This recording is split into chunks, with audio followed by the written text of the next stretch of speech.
নমস্কার, আমি Bindu Mondal, physical and educational academy তেতুলিয়ার কোচ তথা দাদা স্যার সবই।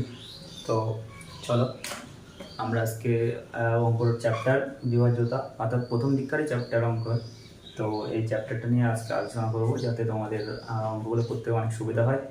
তো তোমরা জানো যে চাকরির পরীক্ষা মানেই অনেক সাশ্রয়, সময়কে সাশ্রয় করতে হবে, তাড়াতাড়ি করতে হবে। সুতরাং তোমরা কোনো রকম যে ওখানে গিয়ে সময়টাকে বেশি পরিমাণে ইনভেস্ট করবে একটা পিছনে, সেটা কিন্তু সময় থাকবে না।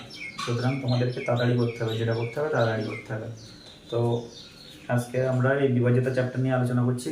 তোমরা সবাই দেখো, আর যারা নতুন শিখছো তারা অবশ্যই ভালো কিছু শিখতে পারবে আশা করছি। আর যারা অলরেডি ভালো মোটামুটি পারো, তারা আরও চেষ্টা করো যাতে তোমাদের আরও স্পিডটা বাড়ে। যার জন্য তো তোমরা প্র্যাকটিস করো বাড়িতে, আর রানও প্র্যাকটিস করো বাড়িতে। সুতরাং তোমরা দেখতে থাকো আমাদের এই চ্যাপ্টারটা আজকে।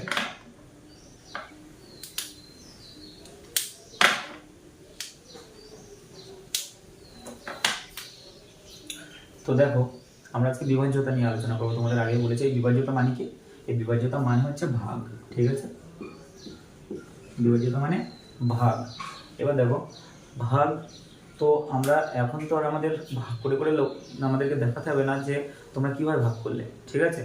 আমরা যখন একটা অঙ্ক করবো তখন কিন্তু আমাদের দেখাতে হবে না যে আমরা অঙ্কটা কীভাবে করলাম। আমরা অঙ্কটা করছি, শুধু উত্তরটা বার করলে আমাদের আর কোনো কথা নেই, উত্তরটা চাইছে।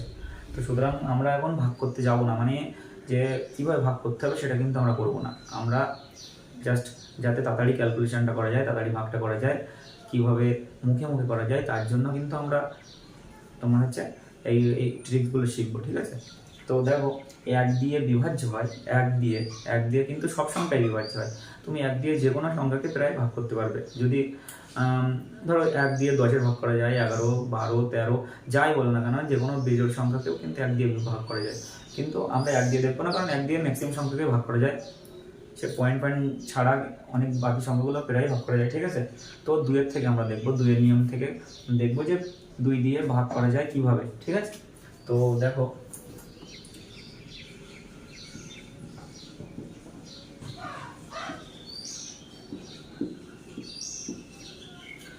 তোমরা একটা খাতা পেন নিয়ে বসলে একটু ভালো হয়। তো আমি চেষ্টা করছি তোমাদেরকে বোঝানোর জন্য। তোমরা যদি দেখো, পড়ার থেকে বেশি লিখলে কিন্তু মনে থাকে।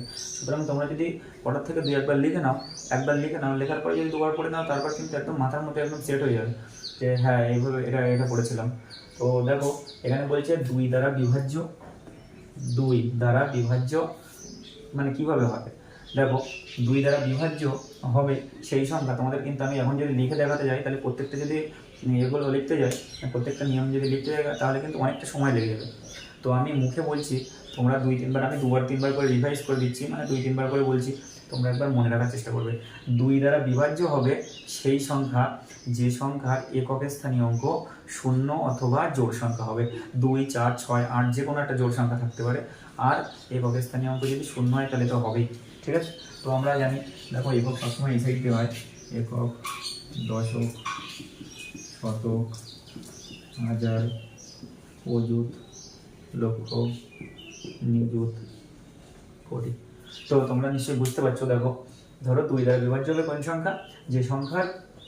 যে সংখ্যার একক স্থানীয় অঙ্ক জোড় সংখ্যা অথবা কি হবে, অথবা 0 হবে। তাহলে আমি যদি এখানে লিখি 50272, তাই তো? তাহলে নিশ্চয়ই আমরা এটা ভাগ যাচ্ছে কিনা আমার শুধু খেয়াল করতে হবে যে ভাগটা যাবে কিনা, এর উত্তর কত হবে না হবে কিছু দেখার দরকার নেই, ঠিক আছে? তো আমরা এই অঙ্কটাকে ভাগ যাবে কিনা সেটা বুঝতে গেলে কি করব, 2 দ্বারা বিভাজ্য হবে কিনা অর্থাৎ 2 দ্বারা ভাগ যাবে কিনা, তাহলে কি করব, আমরা জাস্ট শুধুমাত্র একক স্থানীয় অঙ্ককে দেখব। তাহলে একক স্থানীয় অঙ্ক দেখো 2 আছে। তো দেখো, যদি 2 থাকে অর্থাৎ জোড় সংখ্যা, 2 এর বদলে যদি 4, 6, 8 যে কোনো সংখ্যা থাকুক না কেন, তখন কিন্তু এটা 2 দ্বারা বিভাজ্য হবে। এটা কিন্তু তোমাদের মনে রাখতে হবে। অথবা এখানে যদি 0 থাকতো, 70 হতো, তাহলে কিন্তু হতো 0। কিংবা আরও যদি এখানেও কিছু চেঞ্জ হতো, এখানে যদি 3ও হতো, তাহলে কিন্তু কোনো সমস্যা নেই। আমাদের শুধু দেখার বিষয় কি, আমাদের একক স্থানীয় অঙ্ক 0 অথবা জোড় সংখ্যা। তাহলে তোমরা অবশ্যই মনে করে রাখতে পারবে যে 2 দ্বারা বিভাজ্য হবে সেই সংখ্যা যে সংখ্যার একক স্থানীয় অঙ্ক 0 অথবা জোড় সংখ্যা হবে, ঠিক আছে? তো এরপরে যখন তোমাদের অঙ্ক, ধরো আমি এখন এইভাবে দেখাচ্ছি, তোমাদেরকে অপশানে দেখাচ্ছে এরকম টাইপের 4টে অপশান দিল, এই যে এতটা লম্বা লম্বা বড় বড় 4টে অপশান দিল, ঠিক আছে। তো তখন তো আর তুমি আর ভাগ করতে বসতে পারবে না যে কোনটা ভাগ হবে। এখানে বললো যে 2 দ্বারা বিভাজ্য, এর মধ্যে নিম্নে দেওয়া যে অপশানগুলো আছে, অর্থাৎ দেওয়া অপশানগুলোর মধ্যে থেকে কোনটা 2 দ্বারা বিভাজ্য হবে, তখন তার তুমি আর ভাগ করতে বসতে পারবে না। তখন কী করতে হবে, তখন আমাদের একক স্থানীয় অঙ্ককে দেখতে হবে যে একক স্থানীয় অঙ্ক কার কার ঠিকঠাক আছে। যদি দুটোটা ঠিকঠাক থাকে কি একটাই ঠিকঠাক থাকে, সেটা তো উত্তর হবে, আর বাকিগুলো ঠিক নেই। আর যদি না থাকে, যদি আরেকটা অপশান থাকে, তাহলে কিন্তু তখন কিন্তু আরেকটু ভেবে ভেবে দেখতে হবে, ঠিক আছে। তো বেসিক্যালি এরকমই থাকবে, আর এরকমই থাকবে আশা করছি। তো তোমরা এটা অবশ্যই মনে রাখবে যে 2 দ্বারা বিভাজ্য হবে সেই সংখ্যা, যে সংখ্যা একক স্থানীয় অঙ্ক, শূন্য অথবা জোড় সংখ্যা হবে, ঠিক আছে। তো মুসলাম, এবার দেখো 3 দ্বারা বিভাজ্য, 3, ঠিক আছে, একটু বড় বড় করে লিখে দেখা যাবে না হয়তো। তো 3 আর 9, এই দেখো তোমরা 3 আর 9টা একই টাইপের অঙ্ক, একই টাইপ, ঠিক আছে। তো দেখো 3 আর 9 একই টাইপের অঙ্ক, তাহলে মানে একই টাইপের নিয়ম। তো ভালো করে দেখো, 3 দ্বারা বিভাজ্য হবে সেই সংখ্যা, যে মানে আমরা যদি ধরো কোনো একটা সংখ্যাকে 3 দ্বারা বিভাজ্য হবে কিনা বুঝবো, তাহলে আমি এখানে লিখতে পারি, ঠিক আছে,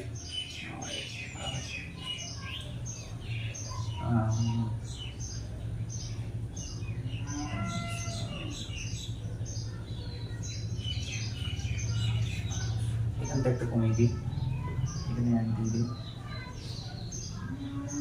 ঠিক আছে।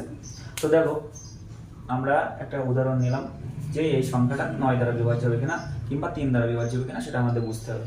তাহলে যখন দেখবো এত বড় একটা সংখ্যা, এত বড়, ঠিক আছে, তাহলে এই জিনিসটাকে আমার ভাগ করতে তো বহুত সময় লাগবে, তো আমরা ভাগ করতে যাব না, আমার শুধুমাত্র খুঁজতে হবে। দেখাচ্ছে এর মধ্যে 4টে অপশান দিয়ে বললো যে এর ভিতর থেকে কোন অঙ্ক, মানে কোন সংখ্যাটা বা কোন অপশানটা 9 দ্বারা অথবা 3 দ্বারা বিভাজ্য। 3 নিয়ে আমি বলছি 3 দ্বারা বিভাজ্য, এই একই সেম জিনিস কি 9 খাটবে, তার জন্য আমি 9 এর সাথে মানে অ্যাড করছি।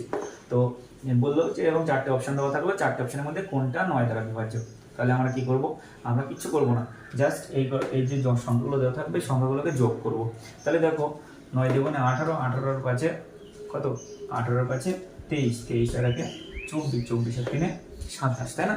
27 হচ্ছে, দেখো এই 27, 27, 27কে দেখো 9 দিয়েও ভাগ করা যায়, 3 9 27, আবার 3 দিয়ে ভাগ করলে 3 3 9 27, মানে 3 দিয়ে যদি ভাগ করি তাহলে কিন্তু 9 হয়, আর যদি 27কে 9 দিয়ে ভাগ করি তাহলে কিন্তু 3 হয়। তোমরা বুঝতে পারছো নিশ্চয়ই? তাহলে আমরা কি করলাম, 9 এর নিয়ম আর 3 এর নিয়মটা হবে একদম সেম টু সেম একই, শুধুমাত্র আমরা। তো দেখো 4 এর নিয়ম, 4 এর নিয়ম কি, দেখো 4 এর নিয়ম হচ্ছে, তোমরা লিখে নেবে, একটু লিখে নেবে, অথবা একটু মনে রাখার চেষ্টা করো, 2-3 বার দেখলে ভিডিওটা, তাহলে কিন্তু একবারে মনে থেকে যাবে আমি আশা করছি। তো 4 এর নিয়ম কী হবে, 4 এর নিয়ম হবে যে আমরা যেটাকে যে সংখ্যাকে ভাগ করতে বলবে সেই সংখ্যার একক আর দশক স্থানীয় অঙ্ককে যদি 4 দ্বারা ভাগ যায়, তাহলে কিন্তু সেটাকে 4-এর মানে সেটা টোটাল সংখ্যাটা 4 দ্বারা বিভাজ্য হবে। দেখে নাও তুমি, আমি যদি লিখি 9 6 5, ঠিক আছে, আমি একটা সংখ্যা লিখলাম, এই সংখ্যাটা 4 দ্বারা বিভাজ্য হবে কিনা সেটা বুঝবো কীভাবে, সেটা বুঝতে গেলে আমাদের কী করতে হবে, আমাদের একক আর দশক স্থানীয় অঙ্ক দুটো দেখতে হবে।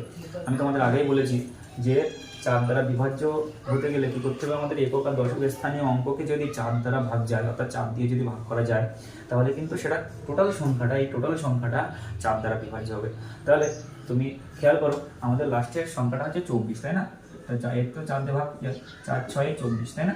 তাহলে আমরা বুঝতে পারছি পরিষ্কার যে আমাদের টোটাল সংখ্যাটা যদি এই লাস্টের দুটো সংখ্যাকে যদি 6 দ্বারা 4 দ্বারা ভাগ যায়, তাহলে কিন্তু টোটাল এই সংখ্যাটিকে আমাদের 4 দ্বারা বিভাজ্য হবে। তোমরা কিন্তু একটু মনে রাখবে, ঠিক আছে। এরপরে কি হবে, আরেকটা যদি সংখ্যা নিই, কোনো একটা সংখ্যা, আরেকটা সংখ্যা নিলাম, 5 7 2,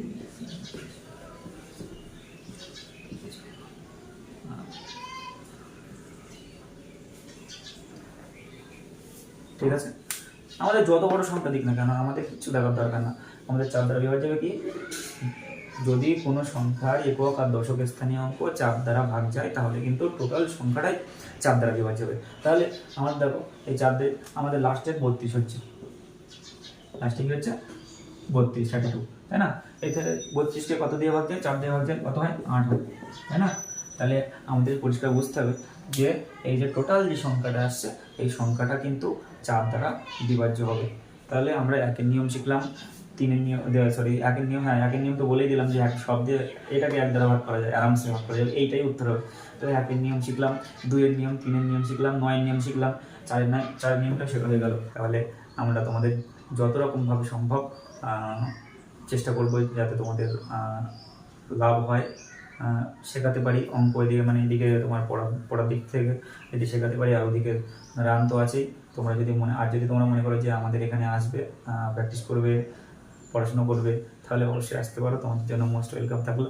তো চলো, নমস্কার।